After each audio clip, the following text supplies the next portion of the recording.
Assalamualaikum, anda sedang menonton Sekilas Fakta 6 Ogos bersama saya Nursyah Muhammad Amin.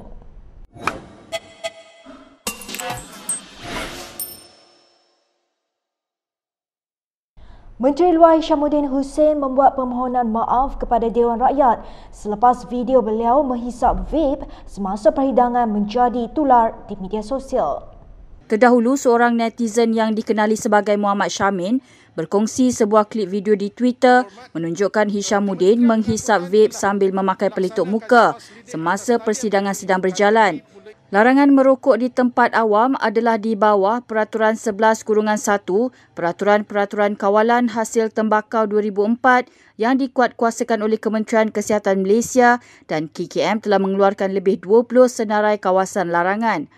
Mana-mana orang yang didapati merokok di kawasan larangan, jika disabitkan kesalahan, boleh didenda tidak melebihi RM10,000 atau dipenjarakan selama tempoh tidak melebihi 2 tahun atau kedua-duanya sekali. Sehingga pukul 3.30 petang, video tersebut dilihat lebih 38,700 kali oleh warga maya dan dicap semula sebanyak 800 kali serta menerima lebih 400 komen. Beberapa pengguna Twitter turut mempersoalkan penguatkuasaan undang-undang dan bertanya kepada KKM sekiranya Hishamuddin bakal dikenakan tindakan akibat menghisap vape di kawasan terlarang. Dr. Zulkifli Ahmad hari ini menyatakan kekhawatirannya kepada Menteri Kesihatan Adham Baba mengenai kadar ujian COVID-19 harian mutakhir yang disifatkan tidak lagi mencapai kapasiti maksimum. Menteri mengakui bahawa kita agak bukan, saya tak kata cuai, tetapi kita sudah mula lax. Kesungguhan kita pada tahap awal, ia pada peringkat 26,000 test untuk 100,000 at its maximum ya. Sekarang kita sudah mula nampaknya kendur, dan ini kecuaian yang saya, bukan kecuaian, tapi ini satu yang kita observe, yang kita perhatikan, yang perlu dipertingkatkan oleh KKM. Terdahulu, Adam memberitahu Dewan Rakyat bahawa kebelakangan ini kebanyakan ujian saringan dilakukan oleh makmal swasta, iaitu saringan wajib yang dibuat oleh para pekerja.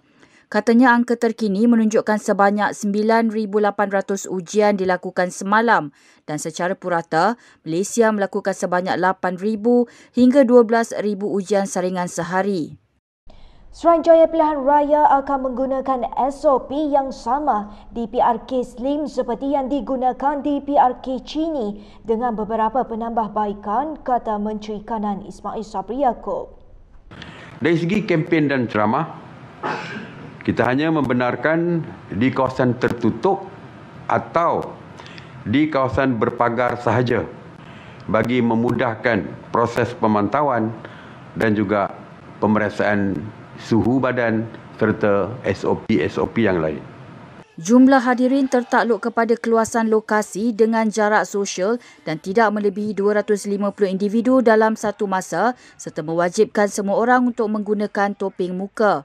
Selain itu, bilik gerakan parti dan bilik gerakan kecil dibenarkan dibuka termasuk pada hari mengundi tertakluk kepada SOP yang ditetapkan oleh Suruhanjaya Pilihan Raya.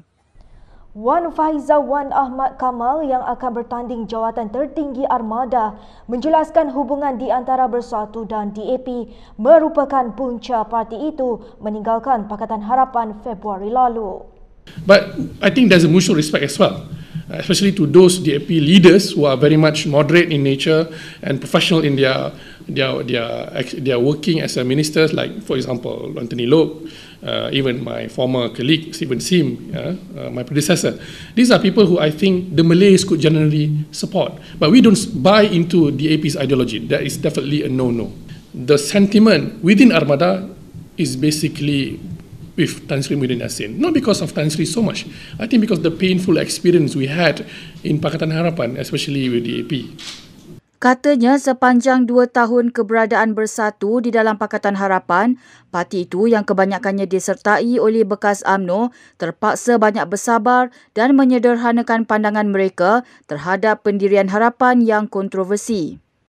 Kementerian Kesihatan memaklumkan terdapat 15 kes baru dicatatkan setakat tengah hari tadi, termasuk 5 kes import dan 10 dijangkiti melalui penularan tempatan. di negeri Kedah 6 kes daripada kluster PUI Siva Gangga seperti yang diperincikan di bawah nanti. Yang kedua ialah di Negeri Sembilan, 1 kes saringan di tempat kerja, dan di wilayah Persekutuan Labuan 1 kes saringan di pintu masuk antarabangsa Labuan. Bagi kes jangkitan dalam negara di kalangan bukan warga negara pula adalah seperti berikut. Di Negeri Sembilan, 1 kes saringan tahanan yang merupakan pendatang asing tanpa izin, dan 1 di wilayah Persekutuan Kuala Lumpur, 1 kes saringan komuniti bersasar. Dengan perkembangan itu, jumlah kumulatif kes positif di Malaysia adalah 9,038 kes, manakala jumlah kes aktif dengan kebolehjangkitan di negara ini sebanyak 200 kes. Tiada pertambahan kes kematian dilaporkan hari ini dan kes kematian kekal pada 125 kes.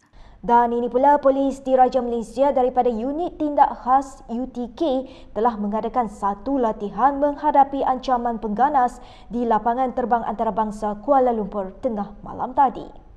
Latih amal sebuah kapal terbang ex-op rampas UTK itu dibuat pertama kali tahun ini selepas terpaksa ditangguhkan akibat wabak COVID-19. Dalam latihan tersebut, pasukan UTK berjaya menyelamatkan 54 tebusan termasuk 5 anak kapal terbang yang dirampas oleh sekumpulan pengganas dari negara jiran. Menurut Komander UTK SAC Muhammad Khairi Khairuddin, objektif latih amal tersebut adalah untuk menguji tahap keberkesanan perancangan dan tindakan PDRM ketika berhadapan dengan ancaman keselamatan di dalam kapal terbang. Selain itu, ia juga bertujuan memantapkan lagi peranan dan tahap kesiapsiagaan UTK selaku pasukan elit anti keganasan bagi menangani ancaman pengganas. Selain PDRM, latihan tersebut turut disertai oleh kru sebenar daripada Malaysia Airlines Berhad yang berpangkalan di KLIA.